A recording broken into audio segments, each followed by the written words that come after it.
เอาก่อนอื่นกกราบทักทายสวัสดีพี่สวัสดีตอนเที่ยงอีกคือเก่าทุกคนเลยมื้อนี้กะพากับโกมาหามาหน้าคือเก่านะมาหาเกี่ยวข้าวทุกคนเลยแต่ตอนนี้เทงละขึ้นมาเกี่ยวข้าวเดี๋ยวจะออกไปให้ยูหากินจะลงไปตึกแห่นะอยู่ภายแหละว่ามันจะมีตัวปลาอยู่บ่เนี่ยมันลงมันแล้วนะเวลาจะไปนั่นบ่คุณเคยว่าก็จะไปนะว่าก็ไปบ่ไปเยอะฮะไปเยอะเพิ่งเอาปลาบ่เยอะเฮก็ไปยืมน้ำเพลงมาทองมันไปชุกเอาไปถึงนี่ก่อนวะถ่ายรูปมึงพูดละถ่ายง่ายพูดละไปถึงก่อนมันมีปลามันไหมถ่ายเท่าไงไปสาระก็ไปบ่ฮะ ไปบ่เฮยนะไปบ่จ้านะยิ้มง่างก่อนจะไปยิ้มง่างก่อนโมนี่นี่แดดเลยแดดเรียรอนี่นายอยู่บ่ป่าน้ำลายก็ได้อยู่พวกมันเป็นป่าหกกันคันได้ก็ได้ป่าเกล็บไปป่าเกล็บนี่ปล่อยลายเฮ้ยนี่กบโตนเฮ้ยกบโตลงนี่กี่นี่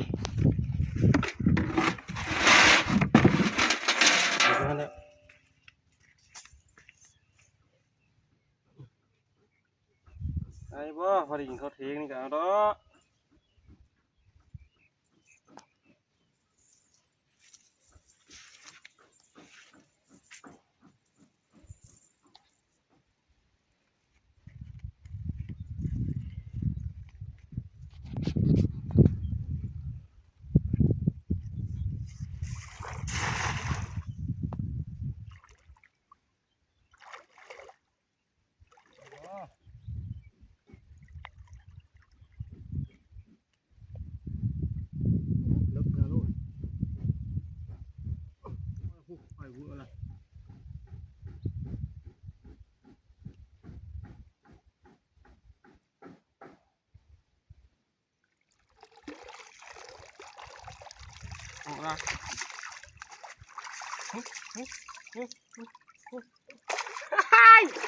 กบได้อยู่นี่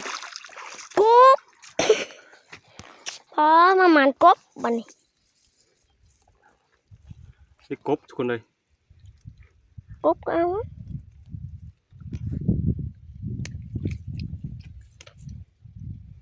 กบใหญ่กูคิดว่าปลาทุกคนเลยหักมวยก่อนว่านแหลงกลางเคิงปุ่นนะว่านลงไปแล้วง้มหาไปเห็นแหนี่นะโอ้โหว่า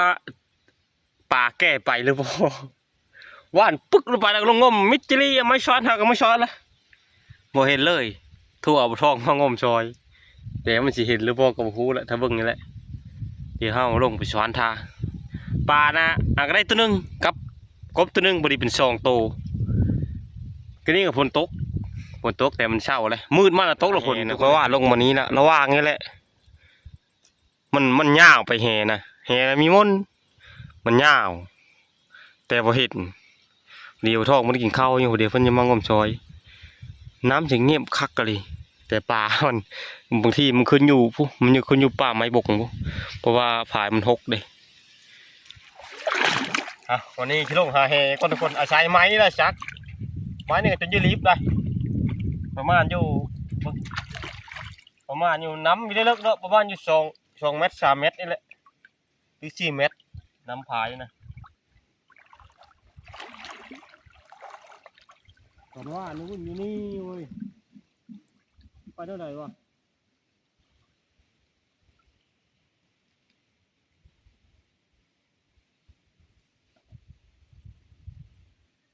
อยู่นี่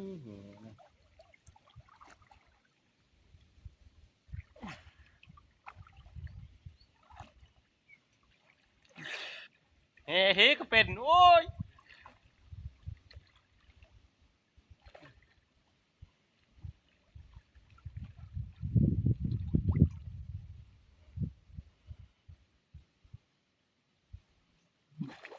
เห็นแล้วฮัลโหล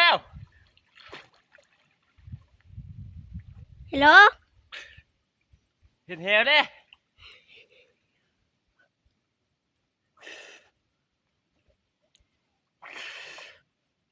อยู่มันต้องตกบนนั้น บังแน่คลองนะ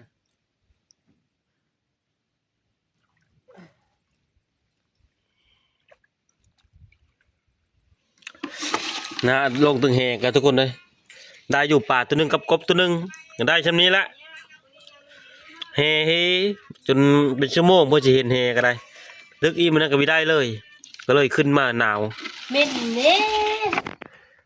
เม็นไปเลยไปเลยนี่นะ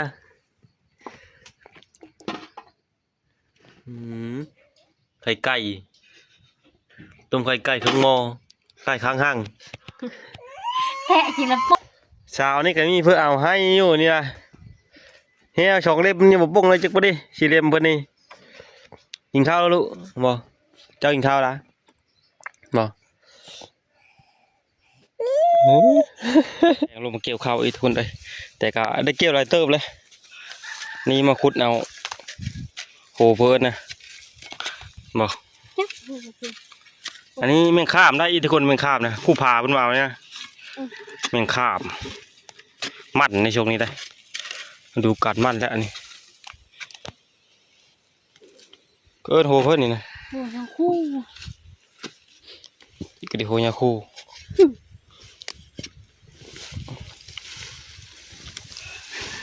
โก้ย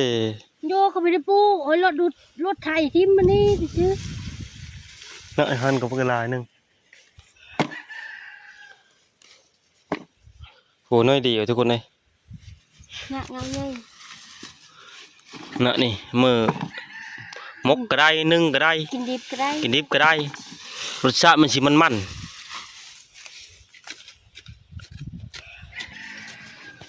โอ้ตัวนั้นปลาใหญ่นี่ปลาหญ้านี่ทั้งหมดนี่หญ้านี่ปีนี้ไม่ได้ตัดมันทุกคนก็เลยขึ้นหลาย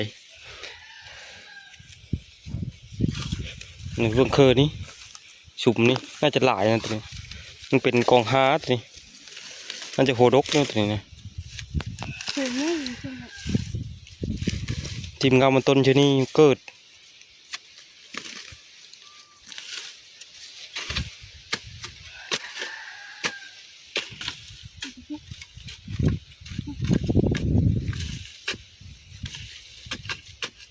อยู่พวกกระมี่อย่างนี้นะ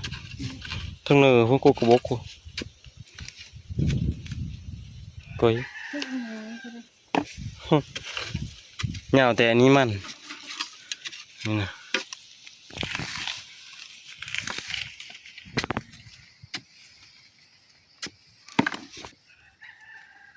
แบบนี้อย่างวันนี้ถือว่าโหง่ายได้นี่ง่ายได้แบบนี้ทุกคนเลยง่ายคักเลย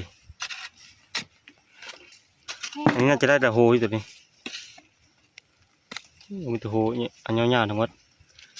นี่นอกขาวๆทั้งหมดเนาะ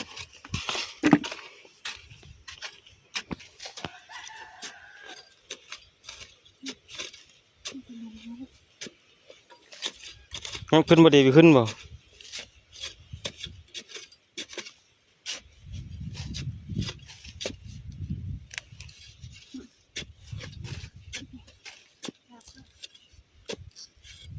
ตัวนี้ง่าย ครับครับ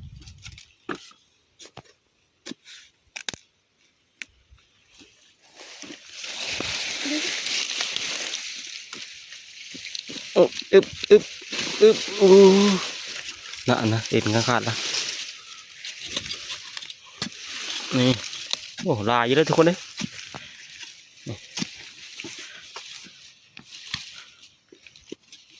เอาแล้วก็ฟังไว้คือเก้าเกิดคือเก้าปีตายนี่เนาะ จ้าไม่ได้ปูอันนี้จ้ะ หลายหน่อนี่ เกิดที่นี่ เกิดน้อยๆมีเอาห้าฟังกะมันปีตายทุกคนนะเกิดคือเก้าหน่อนี่นะตัวนี้น้อย หวานได้กินดิบนี่จ้ะโอ้ชิมันเลย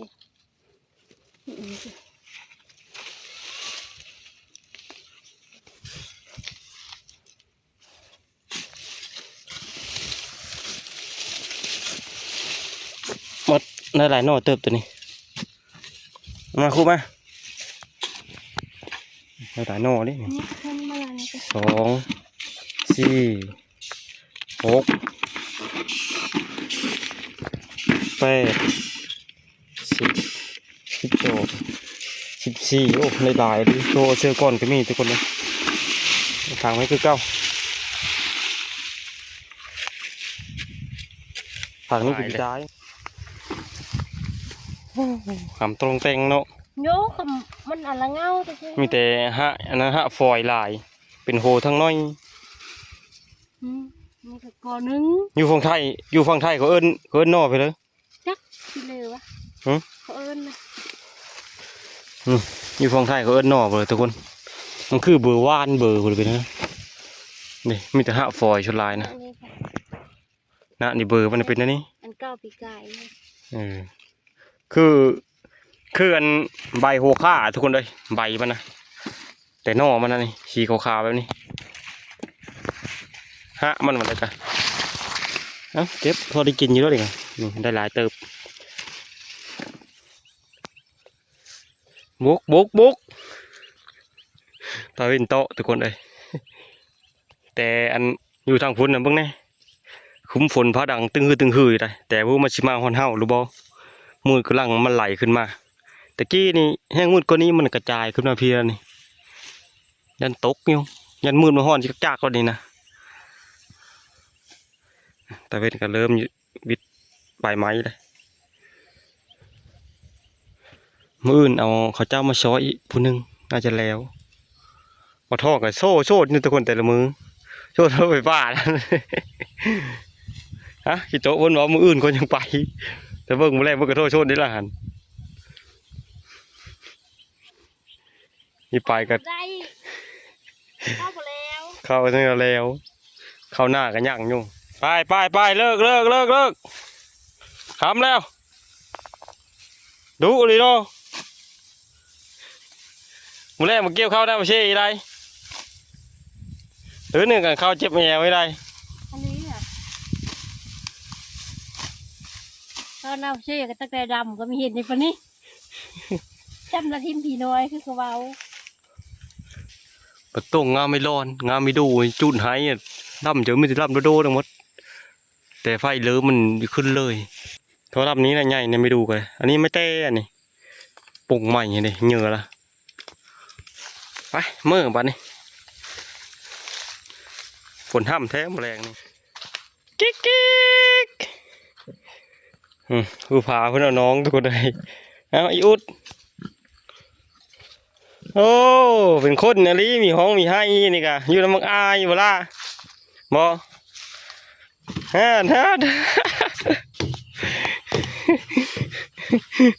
ดีใจเห็นหน้าพ่อหน้าแม่เลยกะฮ่ามันจะลงแล้วเด้นาย อย่ากินน้ำอ้ายเหรอลูก ยิ้มงามก่อน น้ำอ้ายมาสมอยอยู่นี่นะ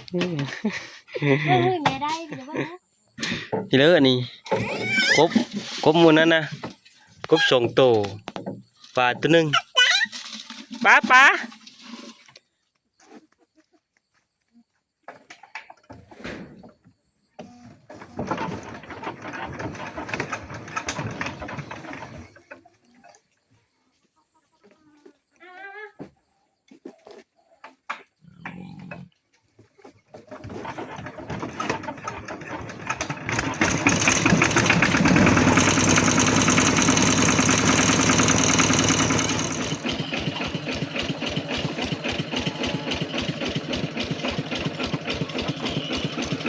ไอ้เมื่อมานี่บายก่อนบาย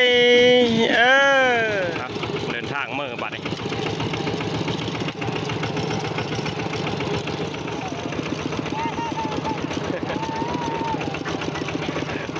เป็นหายกอง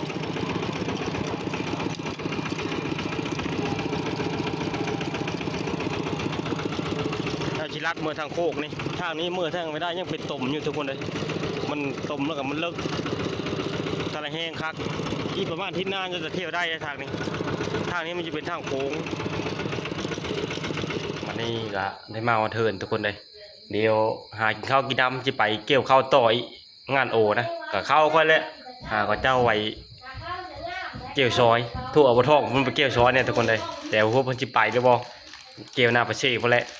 อ่ะเดี๋ยวกลับไปหาให้อยู่ให้กินก่อนเดี๋ยวคลิปวิดีโอนี้ก็มามีผู้หลายทุกคนเลยเดี๋ยวเอาฝากไว้ที่ก่อนเดี๋ยวคลิปหน้าวิดีโอหน้าพอได้ใหม่นั่นเลยก็ขอบคุณอีกทีที่กำลังติดตามมาครับชม